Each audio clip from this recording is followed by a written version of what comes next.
भगवान भोलेनाथ का पक्ष चल रहा है, महीना चल रहा है। वैसे तो भगवान भोलेनाथ कालों के काल हैं और सारे काल उन्हीं के अधीन हैं, परंतु हम पूजा पाठ के व्यू से कुछ पक्ष और कुछ महीने वितरित करके रखे हैं, और उसमें से फागुन मास के कृष्ण पक्ष का जो पक्ष चलता है वो भगवान भोलेनाथ के नाम अर्पित है, क्योंकि इसी महीने में महाशिवरात्रि पड़ती है।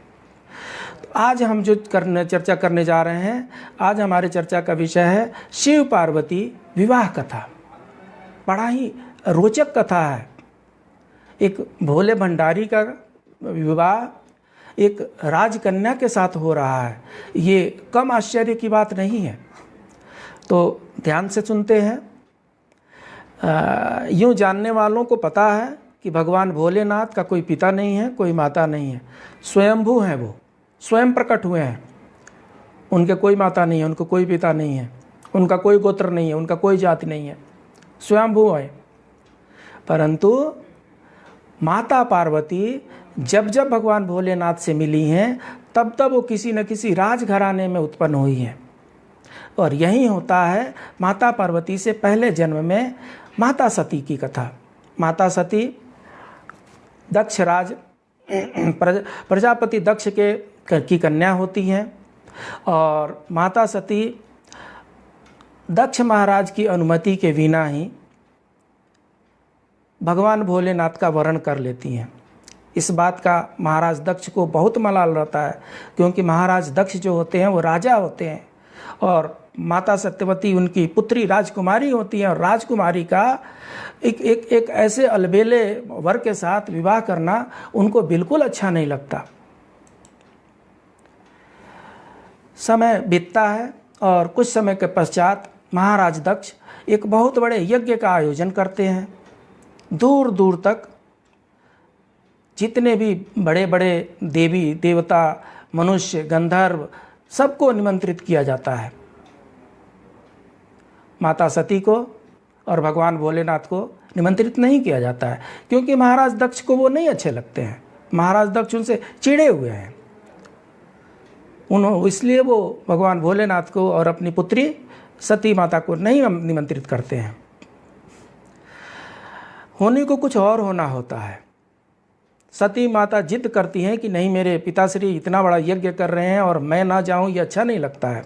भगवान भोलेनाथ उनको बहुत मना करते हैं, परंतु वो नहीं मानती हैं, और बिना भोलेनाथ की सहमति, संपूर्ण सहमति कह सकते हैं, भगवान भोलेनाथ मौन धारण कर लेते हैं, और माता सती अपने पिता के यहाँ यज्ञ में शामिल होने चली जाती हैं। महाराज दक्ष पहले से ही अपनी पुत्री से भी चिढ़े हुए हैं, और भगवान भोलेनाथ से भी चिढ़े हुए हैं इस विवाह बंधन को लेकर के। जब सबके बीच में माता सती पहुंचती हैं, तो महाराज दक्ष माता सती को बड़ा भला बुरा कहने लगते हैं। तब तक तो माता सती सुनती रहती हैं, लेकिन उसके बाद से महाराज दक्ष माता सती के सामने ही भगवान भोलेनाथ के बारे में बहुत ही अनाप शनाप की बातें करने लगते हैं। माता सती को बड़ा चुभता है। माता सती को अपने वहाँ पर जाने पर बड़ा पछतावा होता है। पछतावा का दो कारण हैं। एक तो ये है कि बिना पति की रजामंदी के वो चली आई। पति उनको जाने नहीं देना चाहते थे, शायद उनको सब कुछ पता था। पति उनको जाने नहीं देना चाहते थे, जैसे तैसे उनको मना करके ये चली आई। और दूसरा ये कि उनके पिता के घर में इस तरीके से उनके पति का उन्हीं के सामने निरादर होना उनको बड़ा चुभा, और वो क्रोध अग्नि में वो ऐसे जलने लगी कि वो अंततोगत्वा वो युद्ध की जो यज्ञ की जो अग्नि है, उस यज्ञ की अग्नि में वो कूद करके उन्होंने अपने आप को जला डाला। इस तरह माता सती ने यज्ञ की अग्नि में कूद करके आत्मदाह कर लिया। पूरा का पूरा ब्रह्मांड सन्न रह गया, चारों तरफ सन्नाटा छा गया। भगवान भोलेनाथ का घर उजड़ गया, यज्ञ बीच में ही विध्वंस हो गया। अब इसके बाद से कथा परिवर्तित होती है। होता यह है कि तारकासुर नाम का एक राक्षस होता है। वो तारकासुर ब्रह्मा जी का बहुत समय से तपस्या कर रहा है और वो जिद किए बैठा है कि उसको अमरत्व का वरदान चाहिए। ब्रह्मा जी हर बार आते हैं और उसको बोलते हैं कुछ और वरदान मांग लो, अमरत्व का वरदान हमारे बस में नहीं है, हम नहीं दे सकते हैं। इस पृथ्वी पर जो भी आया है उसे जाना ही पड़ता है, तो कुछ कठिन वर मांग लो।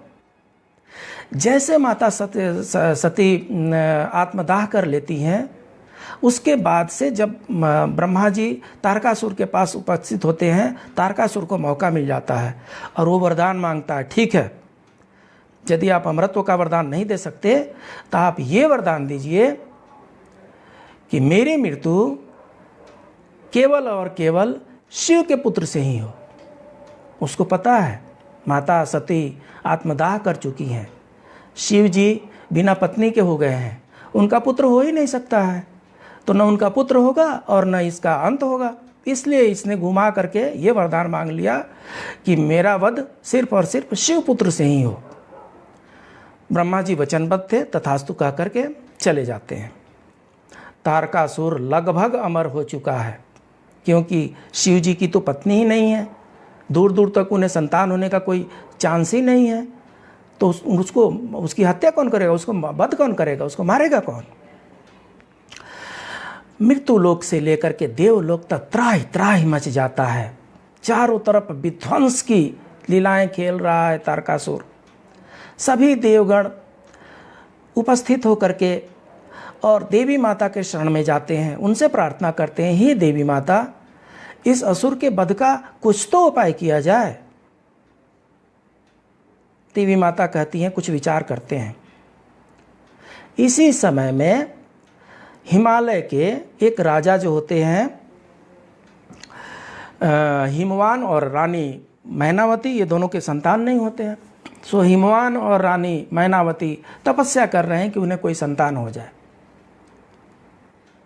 माता उनको आशीर्वाद देती हैं कि हे हिमवान, हे रानी मैनावती, मैं ही आपके यहाँ पुत्री के रूप में जन्म लेने आ रही हूँ। आपकी तपस्या सफल हुई। और यूं कह करके माता उनके घर में जन्म लेती हैं। चूँकि वो पर्वत राज हिमवान होते हैं, इसलिए उनकी पुत्री का नाम पार्वती रखा जाता है।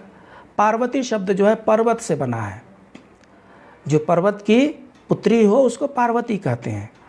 तो पार्वती, माता पार्वती जो है महाराज हिमवान और रानी मैनावती के गर्भ से उत्पन्न होती हैं। और नारद जी की प्रेरणा से वो भगवान भोलेनाथ को प्राप्त करने के लिए घोर तपस्या में चली जाती हैं।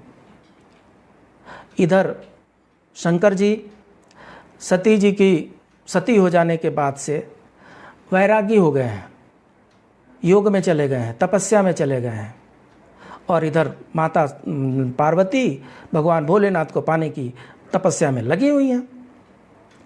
जब भगवान भोलेनाथ माता पार्वती के यौवन और सौंदर्य से भी प्रभावित नहीं होते हैं, तब देवता लोग प्लानिंग करके कामदेव को भेजते हैं उनको विचलित करने के लिए।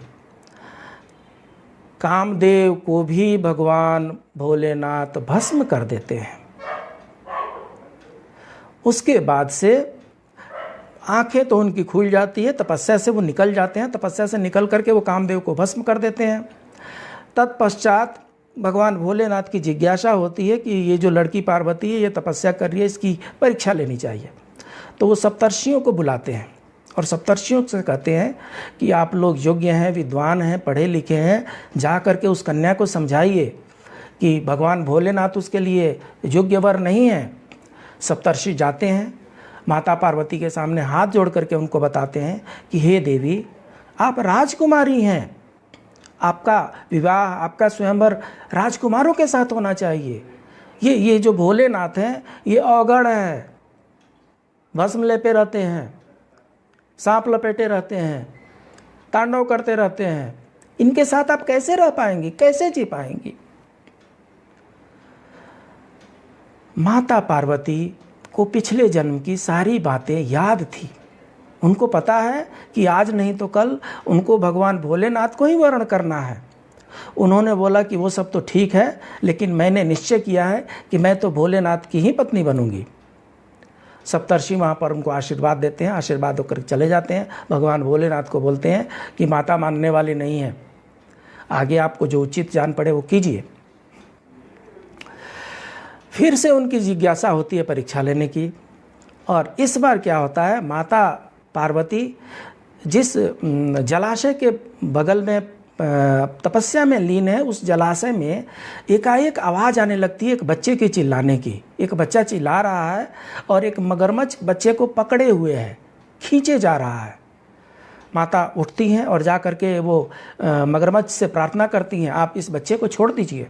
मगरमच्छ बोलता है, हे देवी, भगवान ने इस बच्चे को मेरा आहार बना करके भेजा है, मैं इसको छोड़ दूंगा तो मेरा पेट कैसे भरेगा, मैं इसको नहीं छोड़ सकता हूँ।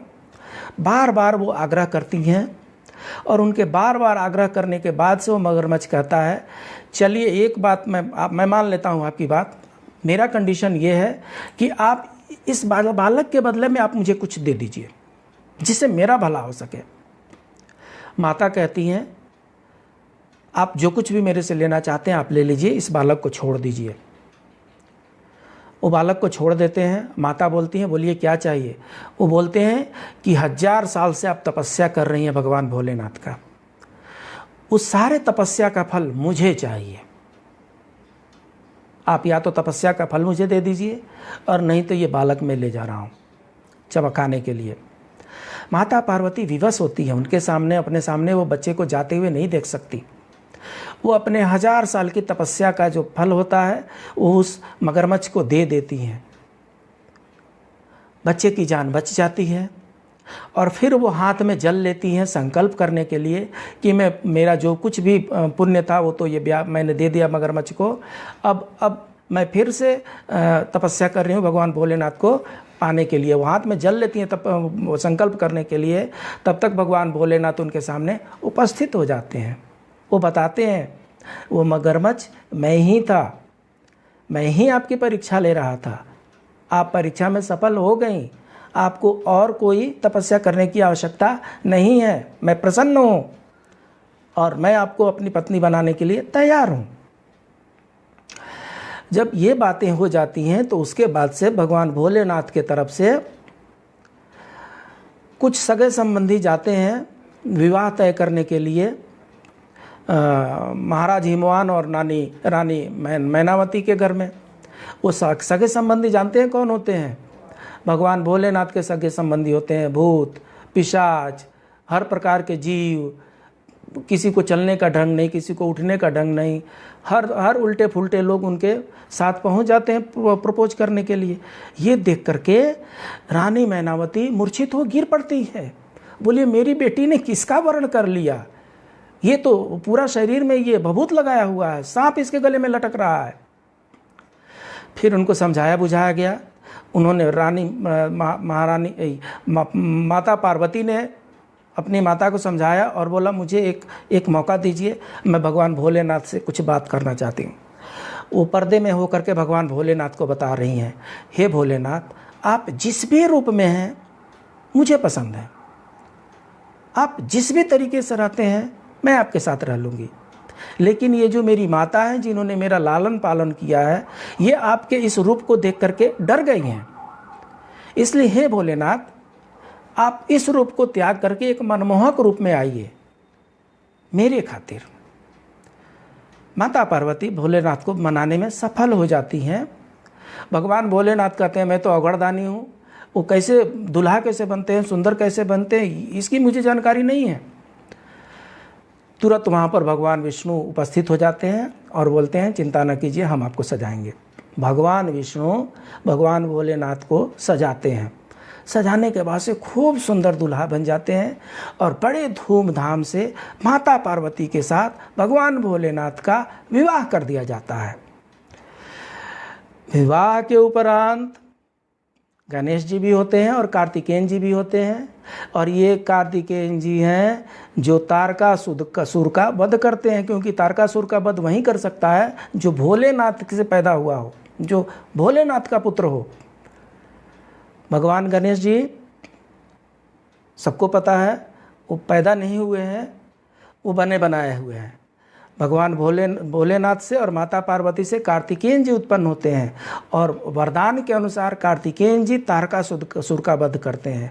और इस तरीके से माता पार्वती और भगवान भोलेनाथ की जो विवाह है वो त्रिलोक के लिए एक सुखदायी होता है। प्रेम से बोलिए श्री भोलेनाथ की जय, भोले भंडारी की जय। मिलते हैं अगले सत्र में। तब तक के लिए अगर आपको हमारी ये कथा अच्छी लगती हो तो आपको चाहिए कि आप सब्सक्राइब करें। रेड कलर का जो वहाँ पर बटन होता है उसको प्रेस करेंगे, अगर वो ब्लू हो जाता है तो सब्सक्राइब्ड हो गया। जब तक ब्लू नहीं होता वो सब्सक्राइब्ड नहीं है। आपको अच्छा लगता है तो आप लाइक भी कर सकते हैं। और हाँ, कमेंट में हर हर महादेव ज़रूर लिखें। मिलते हैं कल एक नए टॉपिक के साथ एक नए सत्र में। तब तक के लिए हर हर महादेव।